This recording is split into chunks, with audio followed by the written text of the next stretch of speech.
Zoya di mana? Kak Ray menarik kursi untuk bersiap makan pagi. Berhubung hari ini hari Minggu, dia masih mengenakan pakaian santai. Aku panggilkan. Aku beranjak untuk segera manggil Zoya, yang tadi pagi bermain di halaman belakang. Baru saja 2 langkah menjauh, Kak Ray memanggilku. Alia, aku menoleh, mengedikan dagu sebagai isyarat yang menjelaskan ada apa. Aku ingin mengajak Zoya ke kebun binatang. Apakah mau ikut?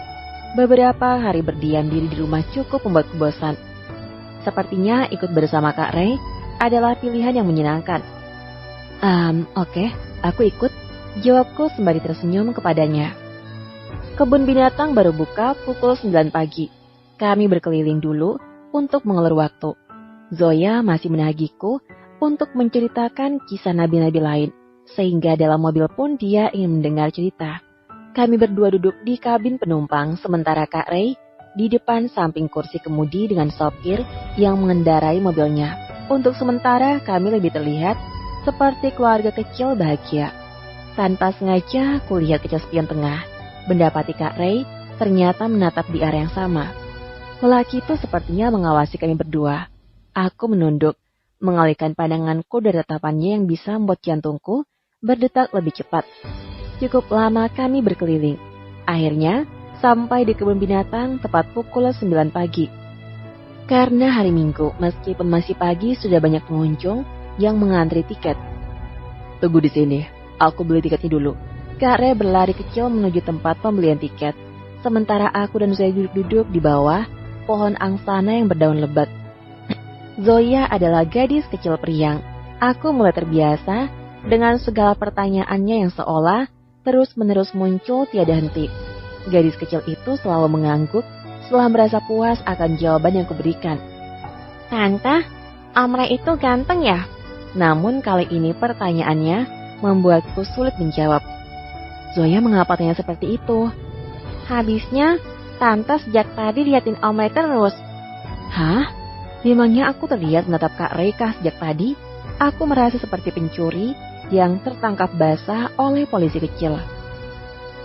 Padahal aku tidak merasa seperti itu. Aku hanya melihat sesekali ke arah Kak Ray, tidak seintens seperti yang Zoya katakan. Kurasa Zoya sudah berlebihan. Om Ray ganteng ya, Tan? Mama juga sering liatin Papa. Kata Mama, Pai itu ganteng. Aku cukup menelan ludah sembari meringis mendengar pernyataan Zoya. Apa harus Tante menjawab? Dengan mantap Zoya mengangguk. Gadis kecil berambut panjang itu pasti akan terus-menerus bertanya hal yang sama saat tidak mendapatkan jawaban yang bisa memuaskan keingintahuannya. Iya, ganteng. Om Ray kan cowok. Kalau Zoya cewek, jadi cantik. Dia terkekeh kecil, menutup mulut dengan telapak tangannya yang mungil. Pipinya tampak kemerahan ketika sinar matahari menerpanya secara langsung. Ayo masuk, tiketnya didapat. Kak Ray tiba-tiba datang, menunjukkan 3 lembar tiket kepada kami. Aku dan Zoya segera berdiri untuk bergabung dengannya. Pemandangan cukup asri, banyak pohon-pohon berdaun lebat yang menaungi tempat ini. Kami tidak merasakan sengatan panas matahari secara berlebihan, meskipun cuaca cukup terik. Zoya berlarian sembari melihat berbagai macam hewan yang ada di kandang. Dia tidak merasa takut, bahkan ingin ikut memberikan makan seperti anak-anak yang lainnya. Hanya kelinci yang boleh diberi makan secara langsung, sementara hewan-hewan yang lain tidak diperkenankan.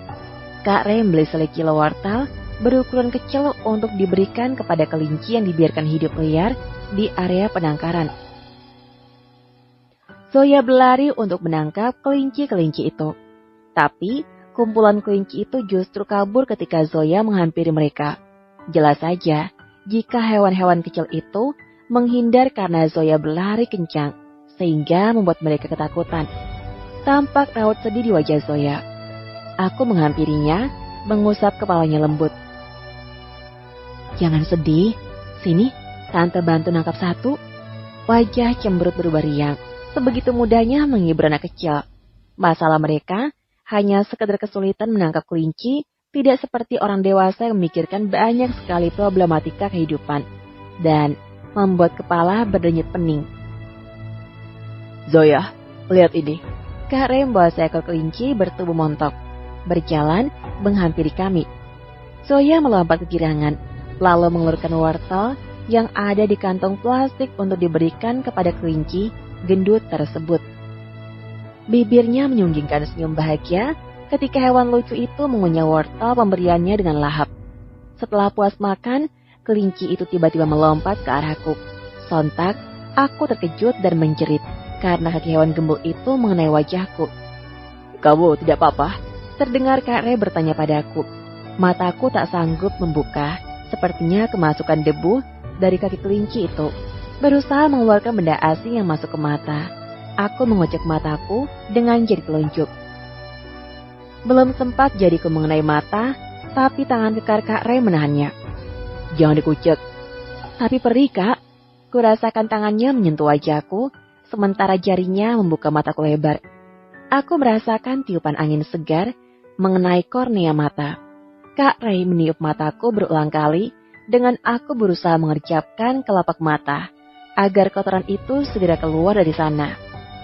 Air mataku keluar setelahnya, tapi Kak Ray masih meniupkan udara segar ke mataku sampai semuanya terasa nyaman. Aku tidak merasakan perih lagi.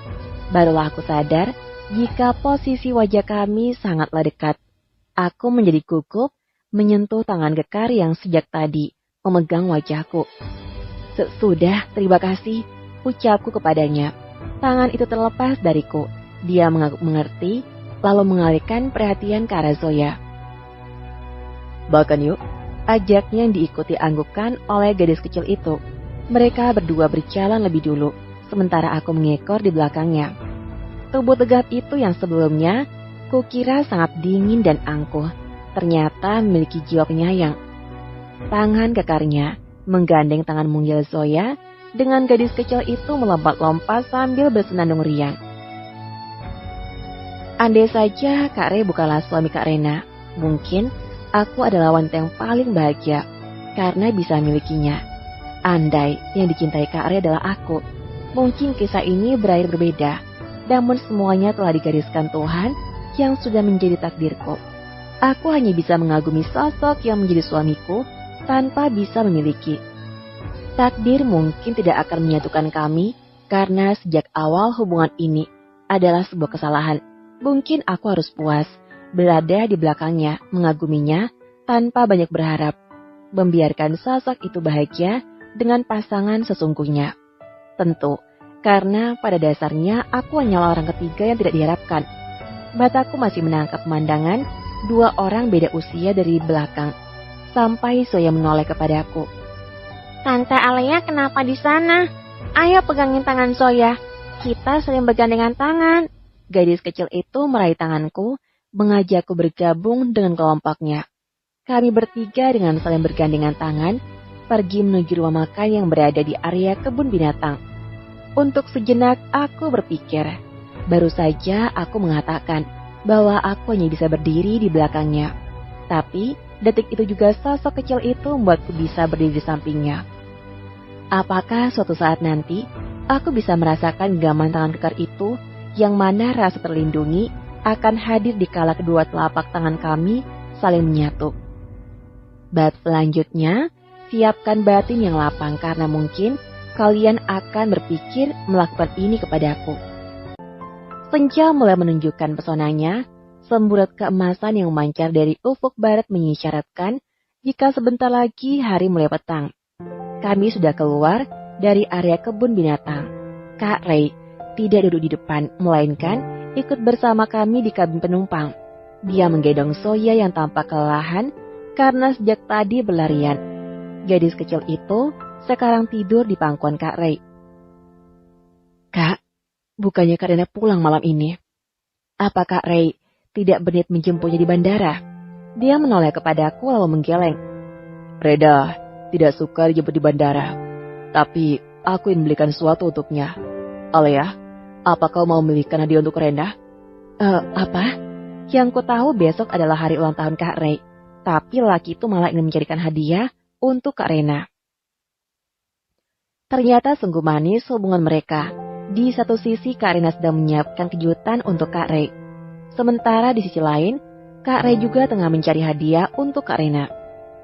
Aku pikir kalian sejak kecil hidup bersama. Kau pasti sangat tahu bagaimana selera Rena. Aku menunduk kemudian menggeleng. Kak, seorang wanita akan sangat bahagia ketika pasangannya sendirilah yang mencari dan memberikan kado untuknya. Dia akan sedih jika mengetahui orang lain yang ternyata memberikan hadiah itu. Aku tersenyum padanya. Pasti Kak Rena sangat senang kalau Kak Ray sendiri yang memilikannya, bukan aku. Bukan aku tidak mau membantu, tapi sebuah hadiah akan berkesan jika laki-laki yang dicintai berusaha memilikannya, bukan wanita lain. Apalagi wanita itu adalah sosok yang merebut suaminya. Aku cukup mengerti akan posisiku. Mungkin ini adalah hari terakhirku bisa duduk bersama satu mobil dengan Kak Ray. Bolehkah aku merasakannya lebih lama lagi? Rasanya waktu seharian bersamanya terasa kurang. Aku mendadak takut, tidak bisa melihatnya lagi. Paling tidak, temani aku ke dalam. Aku akan membelikannya. Baiklah, aku mengangguk setuju. Zoya terlelap di mobil dengan sebuah bantal kecil dijadikan alas kepala. Dia benar-benar kelelahan sampai-sampai tidak menyadari jika mobil berhenti. Kak Ray minta sopir menjaga Zoya, sementara kami keluar mencari hadiah untuk Kak Rena. Sebuah toko perhiasan kelas menengah atas terlihat berkelas jika diperhatikan dari koleksi-koleksinya yang mewah dan berseri terbatas menjadi tujuan kami.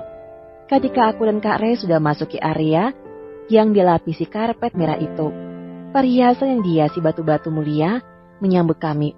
Aku yakin jika perhiasan di sini memiliki harga yang sangat fantastis. Kak Ray merangkul bahuku, mengajakku masuk lebih ke dalam untuk melihat-lihat perhiasan mewah yang mungkin seumur hidupku. Ini aku baru bisa melihatnya secara langsung. Mereka berkilauan, memanjakan mata.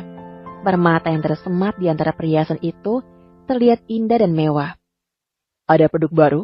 Dengan wajah tampan dengan aksen bule yang dikental, tentu karyawan di toko perhiasan itu berebut untuk melayani Kak Ray.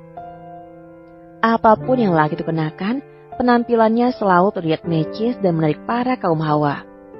Ini yang terbaru, limited edition. Sebuah kotak berbahan blodro merah dibuka di depan Kak Ray.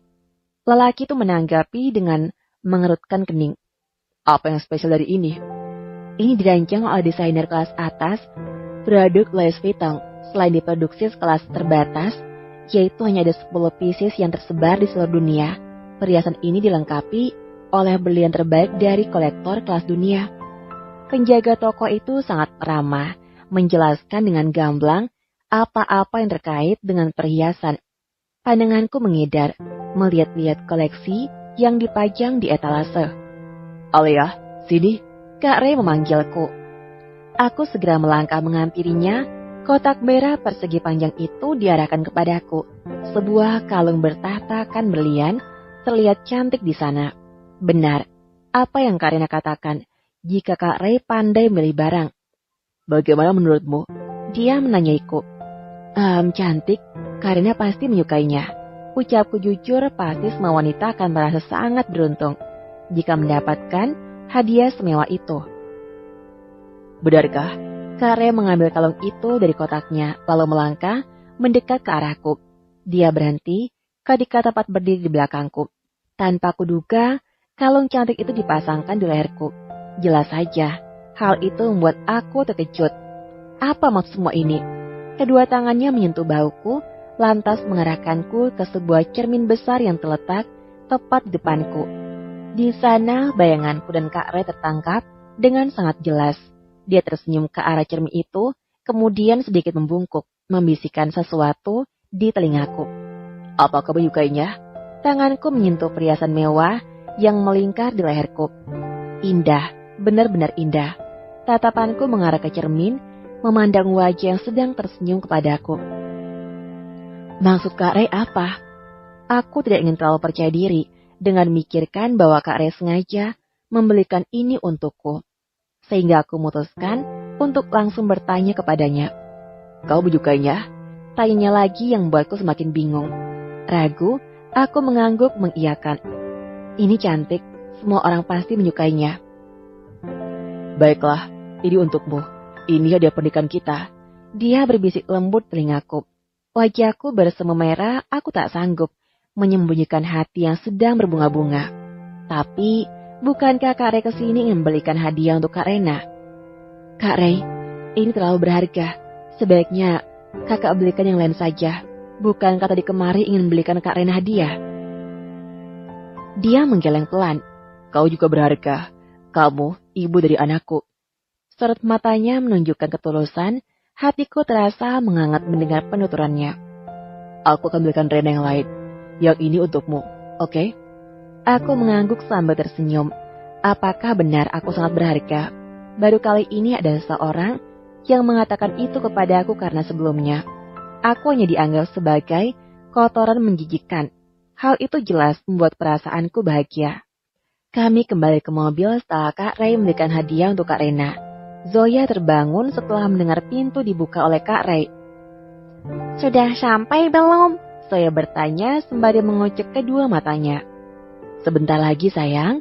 Aku mengusap kepala gadis kecil itu, lalu duduk di sampingnya. Dia merebahkan kembali kepalanya di atas pangkuanku. Sepertinya rasa kantuk belum sepenuhnya hilang dari diri Zoya. Mobil melaju menembus keramaian kota, hening seakan menyapa. Menyelimuti kami berdua, hanya ada suara musik dari audio yang terpasang pada dashboard mobil mengiringi perjalanan kami. Kak Ray terfokus pada layar smartphone di tangannya. Bibirnya menyungkingkan senyum tipis, entah apa yang dilihat di sana. Aku hanya bisa mengamati dari ekor mataku. Alia, setelah mengantarmu pulang, aku akan mengantar Zoya kembali ke rumah orang tuanya. Mungkin malam ini aku tidak menginap lagi. Kamu tidak apakah sendiri? Tanyanya kepadaku. Aku mengangguk. Tentu saja Kak Ray tidak akan menginap lagi karena malam ini Kak Rena telah pulang. Bahkan Kak Rena sudah menyiapkan kejutan spesial untuk Kak Ray di malam ulang tahunnya. Entah mengapa memikirkan hal itu membuat sudut hatiku terasa sakit. Namun sekuat hati aku menyamarkan rasa sakitku dengan menyunggingkan senyum. Aku masih merenung dalam diam, mencoba mengurai hatiku yang mendadak kalut. Sampai suara Kak Ray mengejutkanku secara tiba-tiba. Berhenti! Lelaki itu berteriak kencang, memerintah sopir untuk menghentikan mobil. Aku sempat terpental, beruntung ada sabuk pengaman yang membuat diriku tetap aman. Namun pandanganku tertuju pada satu tempat di mana mata tajam Kak Ray mengarah keluar mobil. Di sana dengan jelas aku melihat Kak Rena sedang duduk di kap mobil bersama seorang pria bertopi yang sempat bertemu denganku saat itu. Siap-siap di bab selanjutnya.